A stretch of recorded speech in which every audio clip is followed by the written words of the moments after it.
gentlemen, this is Cesis, a fairy tale-like town which we have heard so much about. This was once the most important headquarters of the Latvian sword brother who attempted to give the Latvian people a new belief, that is Christianity. A few years ago, we saw an intriguing documentary movie about how the brave partisans fought against the Soviet rule in the beginning of the 50s. They lived in a beautiful area in the vicinity of this ancient town. Almost all of them saw themselves as Latvians first and foremost. For them, the fighting against the communist regime was a war of emancipation, to free themselves from the Russian domination.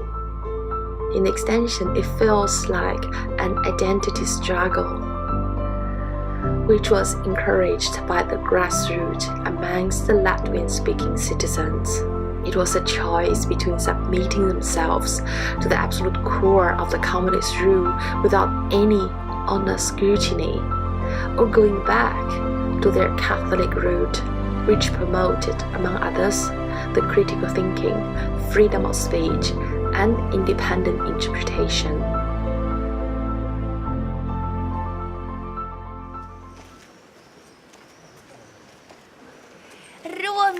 Romeo, where are thou, my darling sweetheart, the most delicious pumpkin pie, Romeo?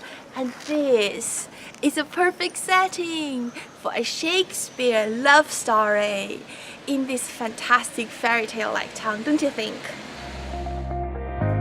We started our day by visiting the huge ruin of the ancient Teutonic Castle, the former homestead of the Livonian Brothers of the Sword. Before they arrived, the ancient Latvians created a rather different society upon this soil. The archaeological excavation revealed their own narratives. Beauty is always a subjective idea, and this is actually a very interesting exhibition showing the ancient Latvian jewelries before the Christianity spread their ideas of righteousness and beauty.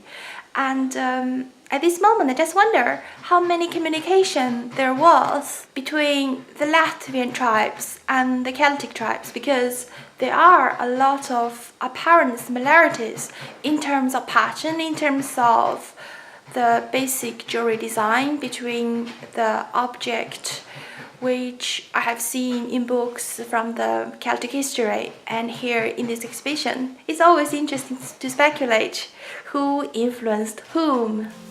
The ancient Latgalians believed that their soul would return to their gods after death, as their earthly flesh disintegrates from the bones. The spirit is always connected with the sky above, where the divinities resides. The reconnection occurs as they climb along the smoke from the campfire, which lights up to celebrate their deeds as important ritual in their funeral. When entering the other realm, the venerated Mara, the Mother of Earth, would redistribute their flesh evenly, creating new lives and nourishing their growing in accordance with the order or the aim of the universe. This is an adventure for real. We're back in the medieval time, through the turn of time. The only thing we have is a lantern to light our way toward a higher ground. This landmark, Cesis Pills, the Castle of Cesis, is a symbol of Christianity, the fearful foreign crusades challenging the solemn idea of religion autonomy upon the Baltic territory. The Livonian Brothers of the Sword was a German Catholic military order. Their liturgical military actions were actually sanctioned by Pope the Innocent himself in the 13th century. In Cesis, they began the construction of the fortified edifice around 1208. The 13th century Teutonic castle had witnessed many ferocious battles.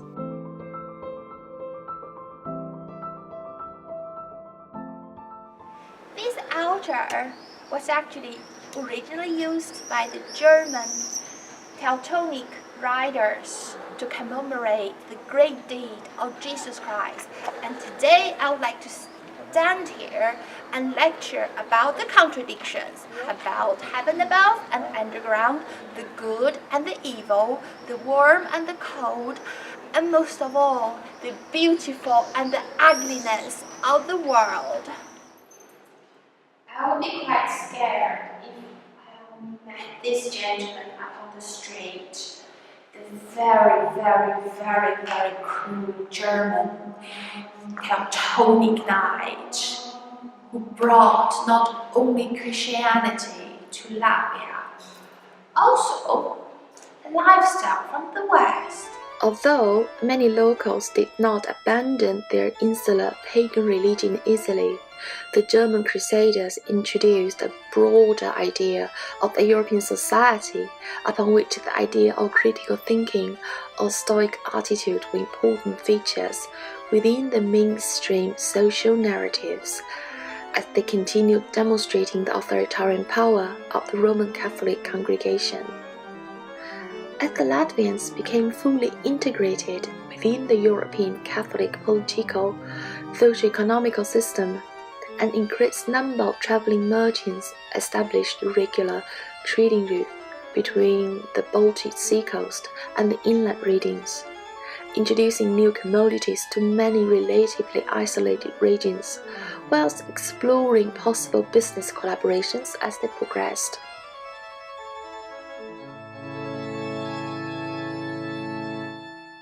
Do you know how small children are playing in the medieval time?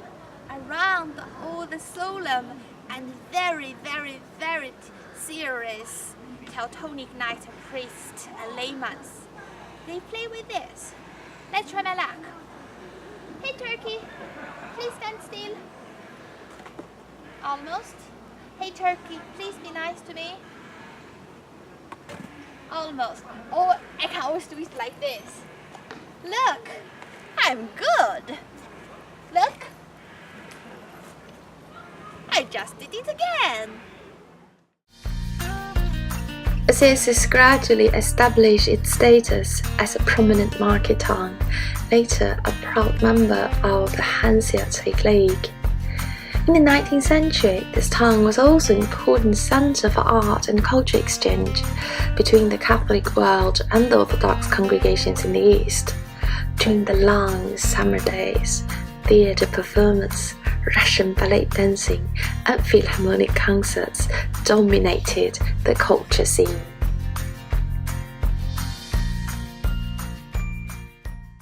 Beneath this fairy tale-like appearance, there's a tenacious, valiant soul which refuses to allow any foreign powerhouse to dictate its future. The Republic of Latvia declared its independence 5th December 1918. However, the newly established Soviet Union did not want to let this beautiful place out of its control.